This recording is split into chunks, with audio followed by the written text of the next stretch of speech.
इस जनसभा के मुख्य अतिथि युवा दिलों की धड़कन और पूरे देश में एक ही भाषण से मशहूर हुए सुजीत सम्राट एडवोकेट दिल्ली प्रदेश के प्रभारी जी को मैं आपके सामने आमंत्रित करना चाहूंगा। मेरे साथ नारा लगाएंगे, जय भीम, जय भीम। बीएसपी की क्या पहचान, बीएसपी की क्या पहचान। बहुजन समाज पार्टी जिंदाबाद, बहुजन समाज पार्टी जिंदाबाद, बहुजन समाज पार्टी जिंदाबाद। सम्मानीय सुजीत सम्राट जी।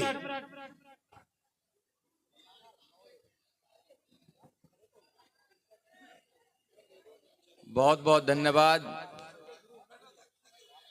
राम बच्चन ढढोरिया जी। आप बहुत सफल संचालन कर रहे हैं। सबसे पहले बहुजन समाज पार्टी के संस्थापक माननीय काशीराम साहब, जिन्होंने बाबा साहब डॉक्टर अंबेडकर को घर घर पहुंचाने का काम किया। DS4 बाम से बहुजन समाज पार्टी की स्थापना की। न्यायप्रिय, लोकप्रिय, जनप्रिय नेता बहन कुमारी मायावती जी को अपना आदर्श नेता मानते हुए आज की मीटिंग में हमारे साथ चलकर आए दिल्ली प्रदेश के महासचिव डॉक्टर उत्तीराम आजाद जी, जिले के प्रभारी रमेश गौतम जी, दूसरे प्रभारी किशोरी श्याम जी, राम बच्चन ढढोरिया जी, कन्हैया लाल जी, हीरा लाल जी, सद्दाम जी, महेश कुमार जी जो कस्तूरबा नगर से प्रत्याशी हैं, रवि अंबेडकर जी, और बहुत टाइम से आपको गाना के माध्यम से जो मनोरंजन कर रहे हैं शशि भूषण जी, माताएं बहनें, सबको मेरा क्रांतिकारी जय भीम। आप सब लोगों को पता है दिल्ली के अंदर चुनाव का बिगुल बज चुका है। सारी पार्टियां आपके पास आती है। कोई ये कहता है कि 2500 में आपकी वोट को खरीद लेंगे, कोई ये कहता है कि 3000 रुपया देंगे। अरे इस वोट के लिए बाबा साहब डॉक्टर अंबेडकर ने अपने 4 बच्चों की कुर्बानी दी थी। आपकी वोटों को खरीदना चाहते हैं और मीडिया क्या कहती है कि हाथी तो दिखाई नहीं दे रहा। अरे तुम्हारा छोटा सा पंजा है कांग्रेस वालों का, आप वालों की छोटी सी झाड़ू है और फूल वालों को तो छोटा सा फूल है। आपको इतना बड़ा हाथी नहीं दिखाई देता। क्यों हाथी नहीं दिखाते देता आपको? क्योंकि आपकी आंखों में मोतियाबिंद हो गया है। ये मोतियाबिंद कब खत्म होगा? जब 5 तारीख को आप हाथी के बटन पर अपनी मोहर लगाकर हाथी वाले को जिताने का काम करेंगे। ये लोग आपकी वोटों को खरीदना चाहते हैं। ये आपको लुभावने वादे करते हैं। ये आपके बच्चों को एजुकेशन नहीं देना चाहते। ये आपको रोजगार नहीं देना चाहते। ये आपकी बस्तियों में सुविधा नहीं करना चाहते।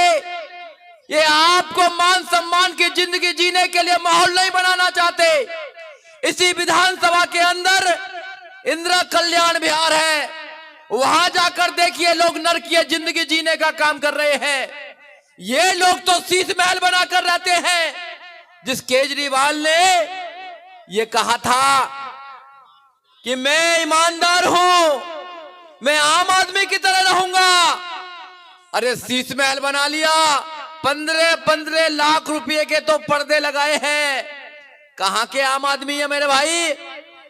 और जब वो आए थे दिल्ली के अंदर तो उन्होंने वादा किया था कि हम पूरे भारत को करप्शन फ्री कर देंगे।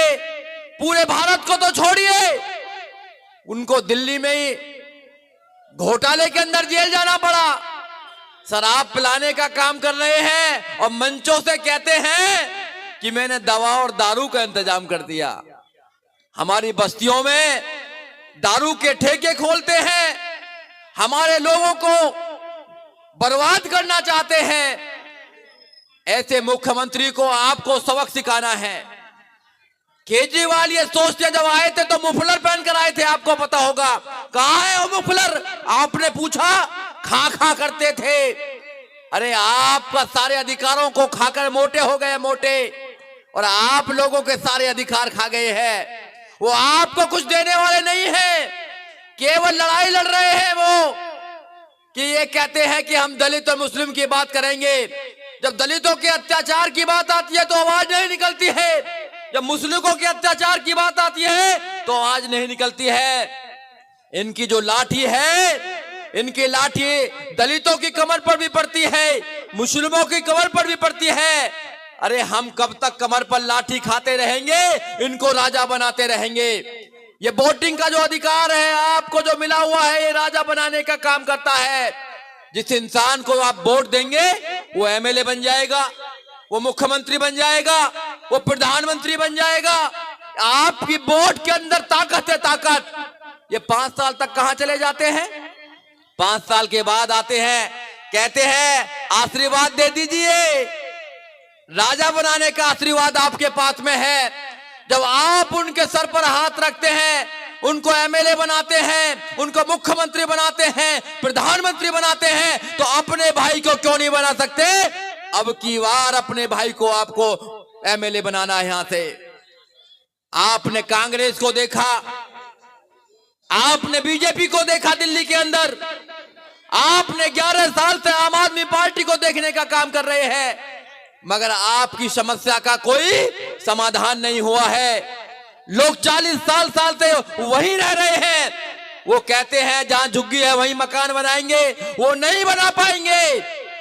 अगर कोई बना सकता है तो बहुजन समाज पार्टी बना सकती है और कोई नहीं बना सकता, क्योंकि बहुजन समाज पार्टी का नारा है कि जो जमीन सरकारी है वो जमीन हमारी है।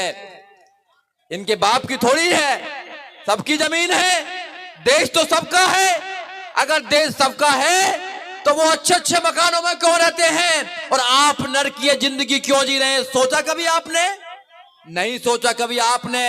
हर 5 साल में वोट दे देते हैं, आप कभी सवाल नहीं करते हैं। आप सवाल करना सीखिए। बहुजन समाज पार्टी आपको सवाल करना सिखाना चाहती है, आपको डरना नहीं सिखाती है। बहुजन समाज पार्टी सामाजिक परिवर्तन, आर्थिक मुक्ति का आंदोलन है। बहुजन समाज पार्टी आपके बच्चों को फ्री एजुकेशन देना चाहती है। बहुजन समाज पार्टी आपको रोजगार देना चाहती है। बहुजन समाज पार्टी आपको मान सम्मान से जिंदगी जीने का इस देश में माहौल बनाना चाहती है। बहुजन समाज पार्टी इस देश में संविधान को सुरक्षित करना चाहती है। बहुजन समाज पार्टी ऐसे लोगों को सबक सिखाना चाहती है जो हिंदू मुसलमान करते हैं, जो गाय गोबर करते हैं। अरे जिसको भी ये मां बनाते हैं उसको बर्बाद कर देते हैं। गंगा मां बनाई इन्होंने, गंगा महली कर दी।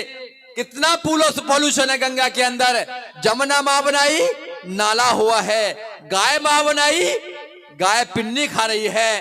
सारे जानवर सुरक्षित होते हैं मगर गाय क्या कर रही है? पिन्नी खा रही है। वायु देवता बनाया, वायु देवता में इतना पॉल्यूशन है सांस भी नहीं लिया जाता। पानी देवता बनाया, पानी पॉल्यूटेड कर दिया। अब ये भारत माता बनाना चाहते हैं। आपको पता है जिसको भारत माता कहते हैं वहां कितने गरीब रहते हैं? अरे वहां 85% लोग गरीब हैं। ये खुद कहते हैं कि 80 करोड़ लोगों को 5 किलो अनाज देते हैं हम, ये खुद कहते हैं। और ग्लोबल हंगर इंडेक्स की रिपोर्ट है, इंडिया के अंदर 20 करोड़ लोग रात को भूखे सोते हैं। कौन लोग हैं वो जो लोग रात को भूखे सोते हैं? वो हमारे भाई हैं।